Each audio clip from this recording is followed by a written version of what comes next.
Hi guys, in this video we will see how to change ChatGPT password. If you want to change your ChatGPT password, very easy. Follow these steps as described in this video. First, launch ChatGPT and here click on your profile icon located at the bottom left corner and here choose settings. Here from the left side of settings, scroll down and you will find the option security. Click on it.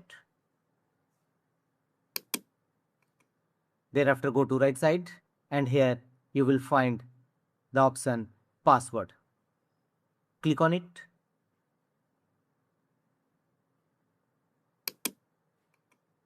And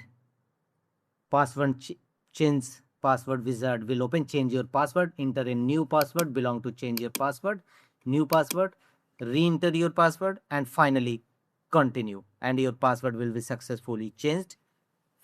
By applying these methods, you can easily change your ChatGPT password. That's